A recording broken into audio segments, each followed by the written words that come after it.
mồi mối mùi mùi vô cọt sự đi cọt thơm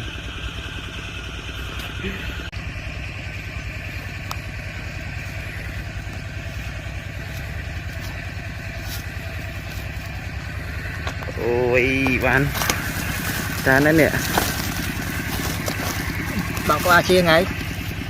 cho sao tao mê bằng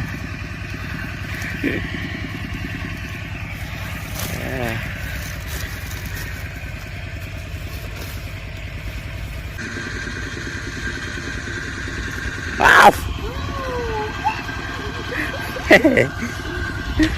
đạp bàn nó nè chơi chết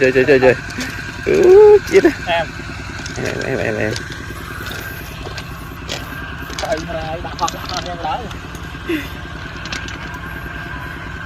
coi mà lịch lập đò to trai ở không ai phần năng anh sao ta mà tay đến cái chọn tay cho hai tay nhé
tẹo ở đây sai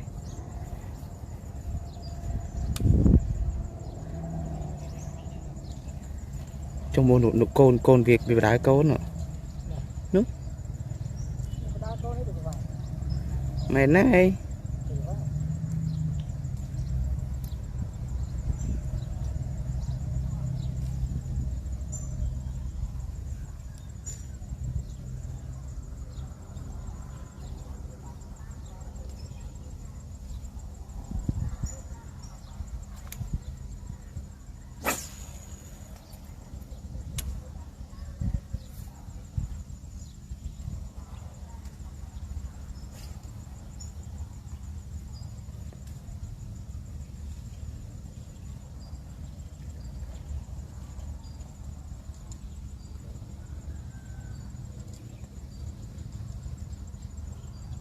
khám nữa cho khám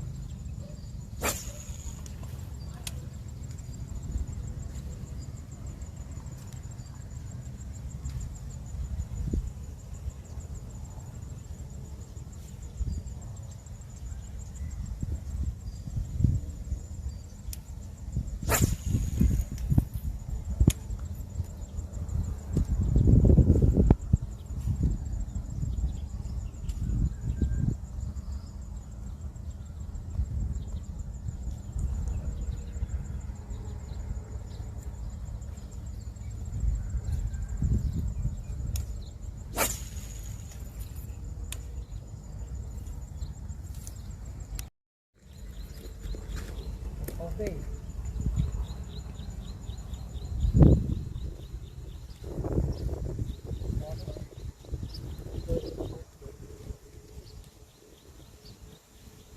rất xa hết này lên nhưng ta đấy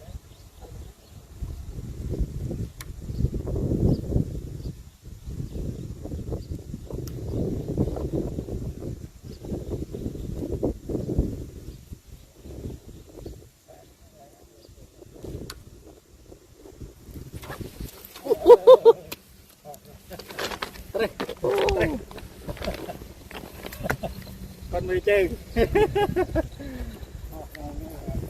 khoai đang đợi khoai kẻ châu ơi khoai đi con mười đây thằng ngồi châu mặt liệt trống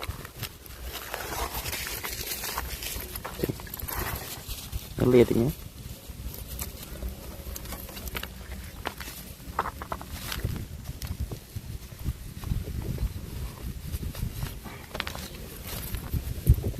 thằng cái rống này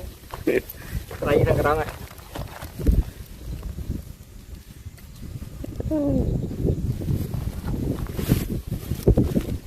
tao chơi trời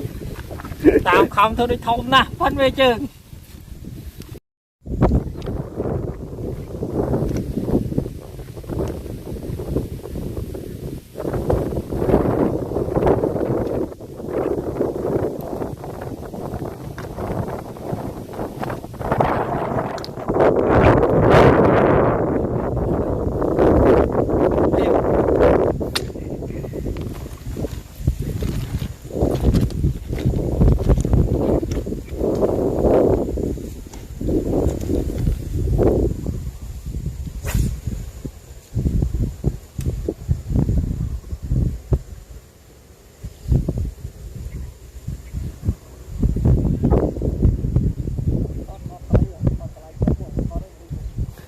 thằng lại bom luôn núi thằng này khơi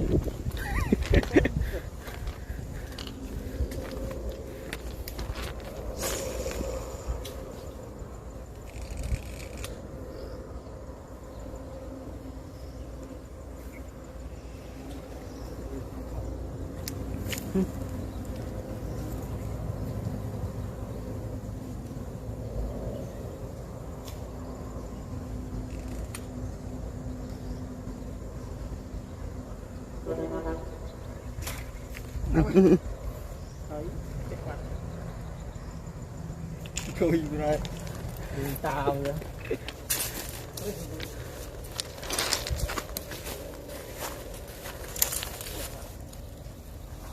một ngọ đăng chọn vào đôi đừng tao nữa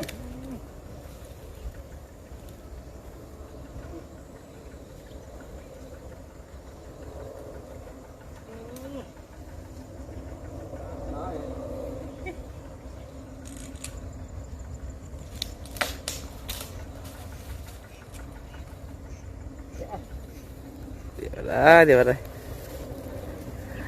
thao đi đâu đi để chó đâu vậy lên đi ô cho này rất là ô bạn này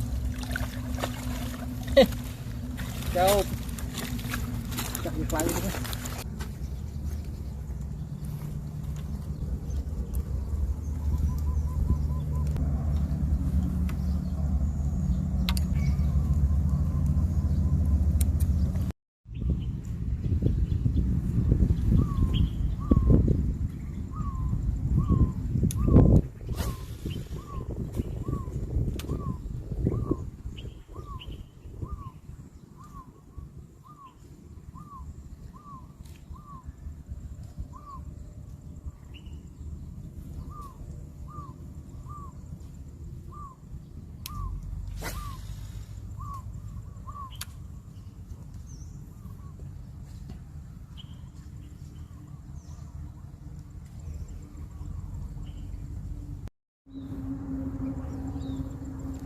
KFCវិញ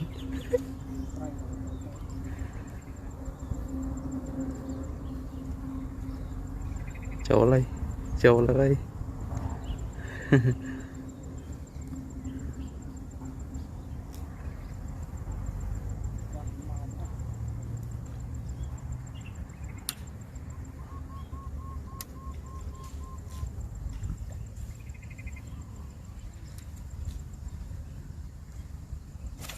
អូហ្វូ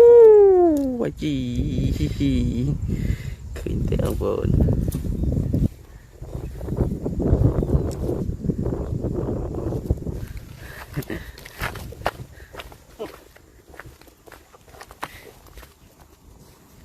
con đong rồi bộ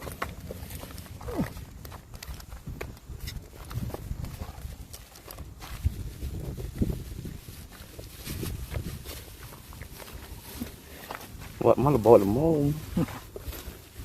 tôi giờ khai này giờ toàn nhìn thấy không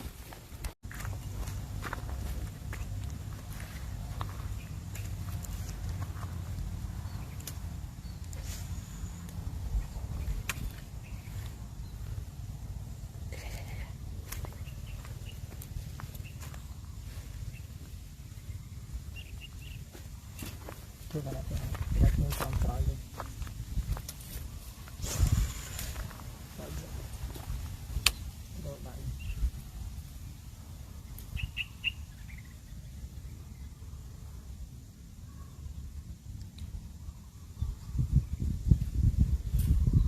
những tebak bub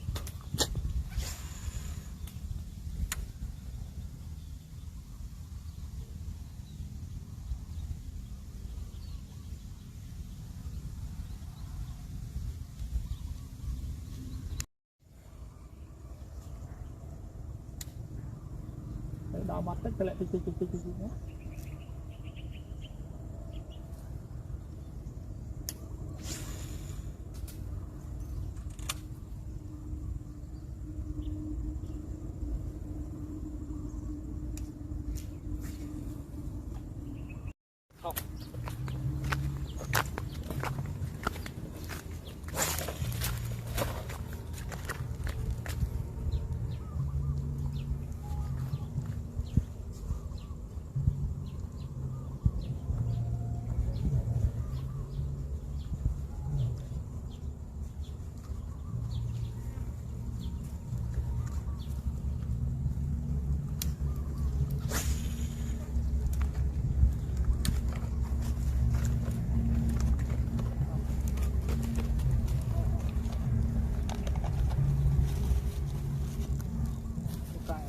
tài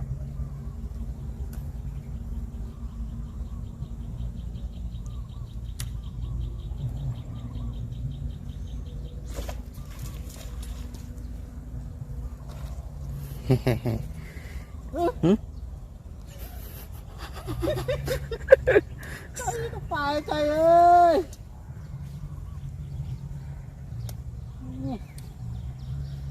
trời đã chân à sôi chân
em nói đó đi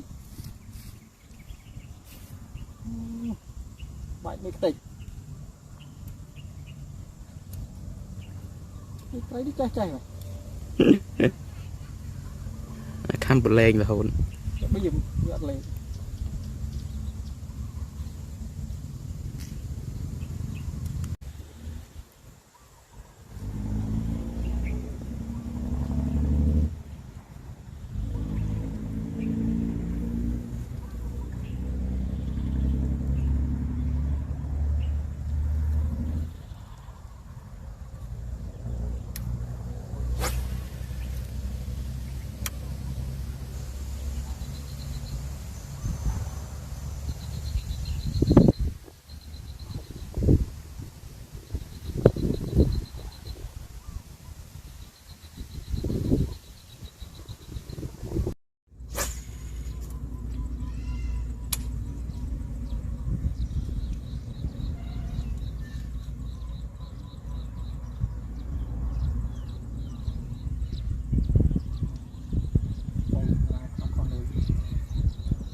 bởi vì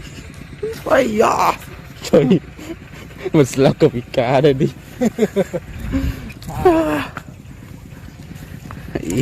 vậy thôi như vậy thì là rồi tiết mà lâu bay rồi qua một lâu rồi thì là rồi tiết lợi mùi mất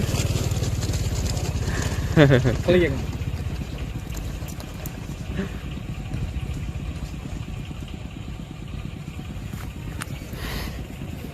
cắn cà rồng không chơi lại rồi bây giờ mình lên tới cái thọ ha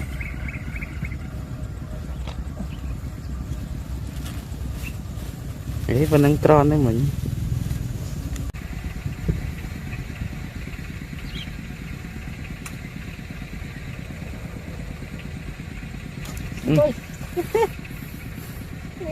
này không biết luôn rồi bay ngọt quá bay cái bao ha ăn lèm miếng chọc ngọt này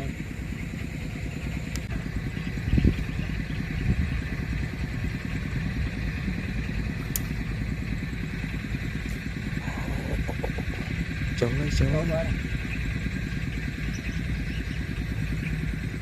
đó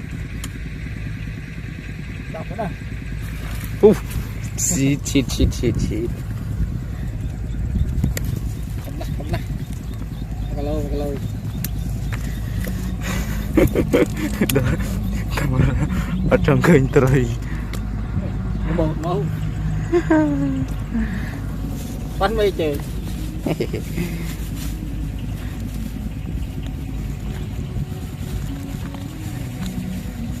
em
thế đây vì khăm thế đây bằng bộ ồn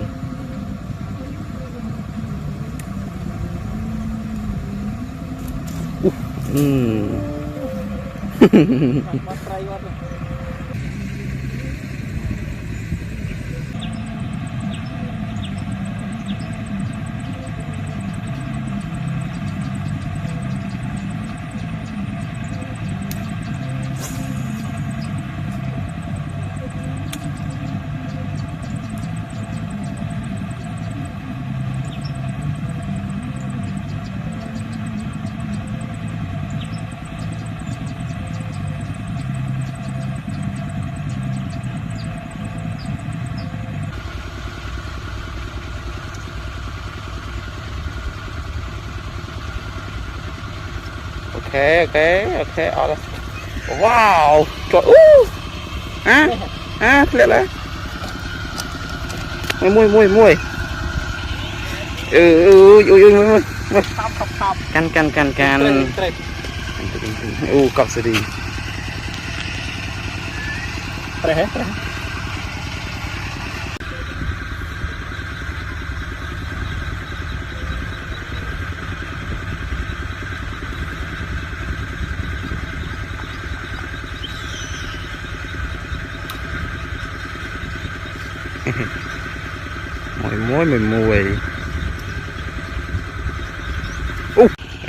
mùi vô cọp sẽ đi cọp thơm tụi bạn đã hơi gật đó phải qua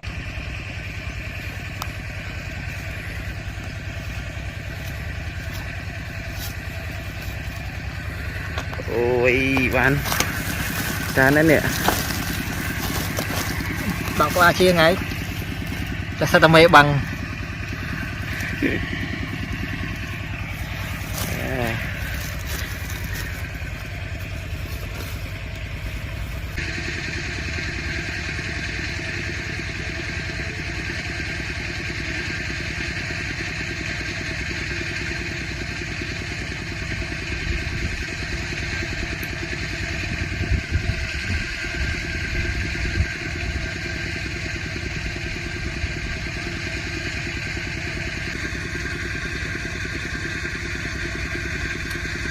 gì thế này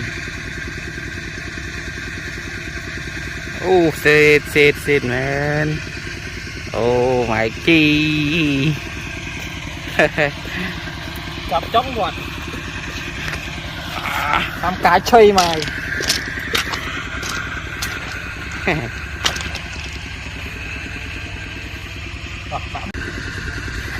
chờ mùi tiết đây đồng bào chờ mùi tiết đây đây mình đang tập vọt bà nó đấy nè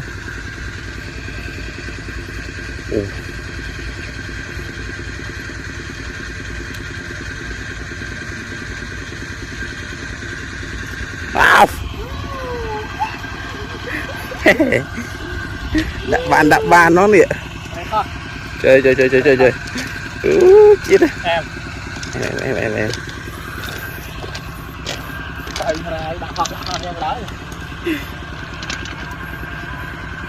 thôi mà lịch lập